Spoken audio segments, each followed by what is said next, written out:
Silver, the most undervalued metal in human history. Gold today is without a doubt more rare than silver. But what about tomorrow? On average today, for every 10 ounces of silver pulled out of the ground, only 1 ounce of gold is mined.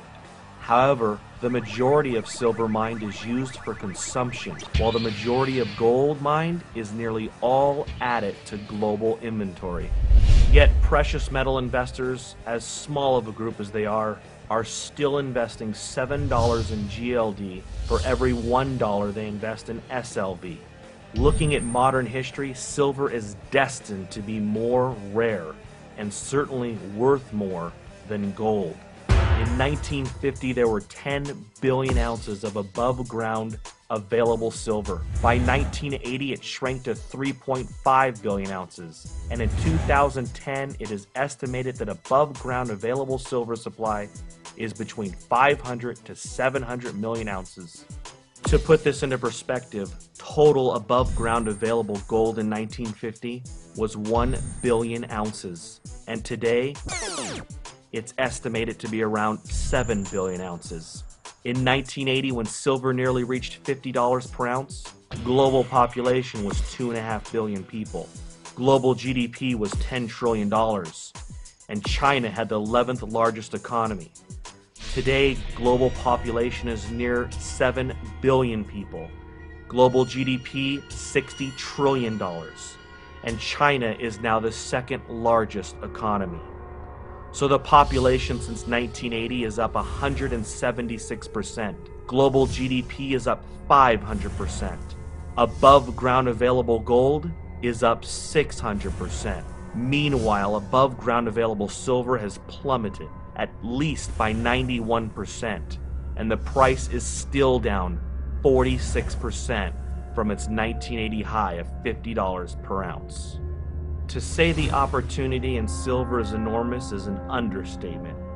Looking at the historical silver to gold ratio of 15 to 1, silver is highly undervalued today. It now takes 50 ounces of silver to purchase 1 ounce of gold. Even when ignoring the above ground supply deviation, mined metal production should at the very least bring that number to 10 to 1. Using today's prices with gold at $1,400, silver should be worth no less than $140 per ounce. Silver is being consumed more than ever, and it is a fact that there is less above ground available silver than there is gold. Industrial demand for silver is up 18% in just the last year. The need for silver is growing by the day. Silver is being consumed and used for bandages for wound care, batteries, brazing, soldering, Cadillac converters, cell phones, computers, satellites, high-tech weaponry, lasers, digital technology, clothing, electronic circuit boards, ink, solar cells, water purification, wood treatment, antennas, RFID chips, freeway toll transponders, passports, and the list goes on. From 1990 to 2000, nearly 2 billion ounces of above-ground available silver disappeared to consumption. Yet industrial demand for silver was only 35% by the year 2000. Today, it's 54%. And looking at the new uses for silver, the silver production deficit will only widen. China, since 2003, has been growing its solar energy base by almost 100% every year. By 2014, the world will need 130 million ounces of silver just to satisfy 1 year of global solar demand. The world has consumed so much silver in the last 50 years that the last time above ground available inventory was this low was 1300 AD. The deficit of silver production has been met mostly from government stockpiles. The U.S. has dumped nearly 5 billion ounces since World War II into the silver markets.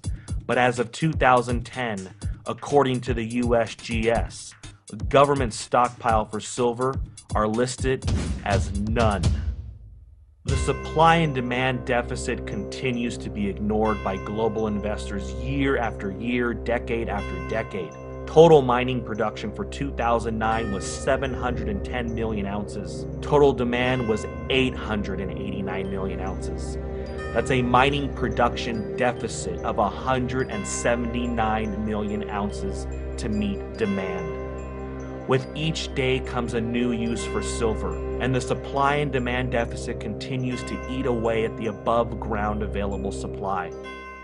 FutureMoneyTrends.com is projecting that just as palladium was once worth more than platinum, silver will one day be worth more than gold. The demand for silver will continue to increase, yet mining production will never be able to keep up, depleting the above ground available silver supply possibly by the end of this decade. Silver may be the greatest investment in human history.